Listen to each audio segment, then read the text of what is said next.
My name is Desiree St. Louis, and I'm a current member of the Lovely Ladies of Laurel. Tonight I will be reading Arthur's Tooth by Mark Brown.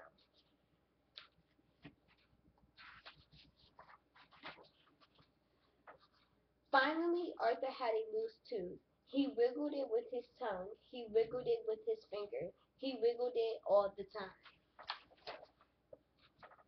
One afternoon, while Arthur was wiggling his tooth during math, he heard a loud scream. Francine jumped up. "My tooth just fell out on my desk," she cried. "Class, how many of you have lost a tooth?" asked Mr. Marco. Everyone but Arthur raised his hand. When Arthur got home, he didn't want any milk and cookies. "What's the matter, Arthur?" his mother asked. "I'm the only one in my class who still has all his baby teeth," he complained. "Don't worry," said his sister DW. "Before you know it, all your teeth will fall out, and you can get false teeth like Grandma Thora." Arthur persuaded his father to make a special dinner for him: steak, corn on the cob, and peanut brittle. "I can't believe one little tooth can take so long to fall out," said father.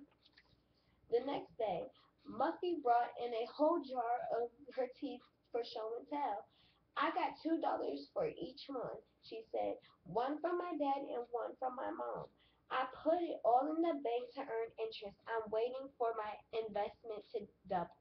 "Not me," said Francine. "I'm spending mine."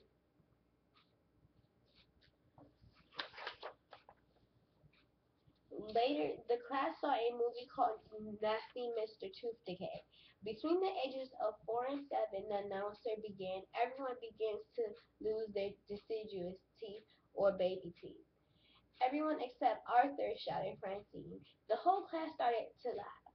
Arthur slid down in his seat and wiggled his tooth as hard as he could. In the cafeteria, Francine practiced her new tricks.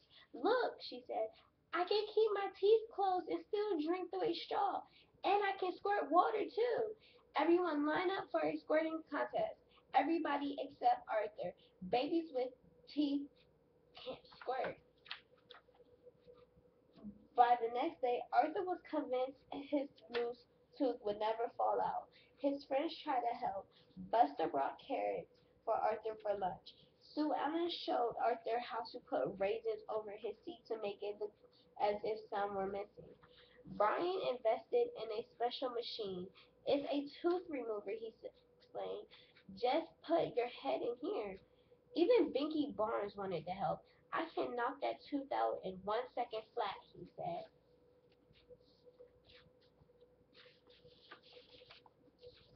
That night, Arthur spent a lot of time in front of the bathroom mirror. He got up early in the next morning to wiggle his tooth again. "See how much looser it is," he told his parents. "That's it," said his mother. "You need professional help. You're going to the dentist today."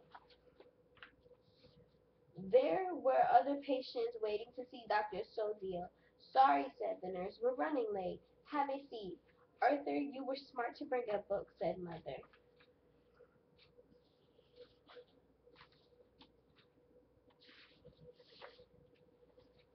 Finally, it was Arthur's turn. "I wish all my patients were as good at waiting as you are," said Dr. Sozio. "How old are you now, Arthur?" "7," said Arthur, "and I still have all my baby teeth." "I was 8 before I lost my first tooth," said Dr. Sozio. "Everyone is different." "Really?" said Arthur. Dr. Sozio examined Arthur's loose tooth. "This one should fall out very soon," he said. "Just wait."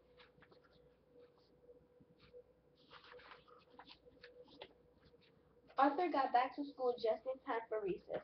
"Still have all your baby teeth?" Francine asked. "Then you can't be in the game. I'm the tooth fairy.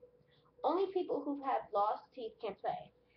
"If you're the tooth fairy," said Arthur, "I think I'll keep all my teeth. I can wait." He started over to the softball game. "Whoever I touch," said Francine, "loses a tooth." She flapped her arms. "The one who loses the most wins." Francine twirled around and touched Buster. She twirled faster and touched Sue Ellen. Twirling even faster, she slipped and hit Arthur Sorry, Arthur, Francine said, but I told you no babies allowed.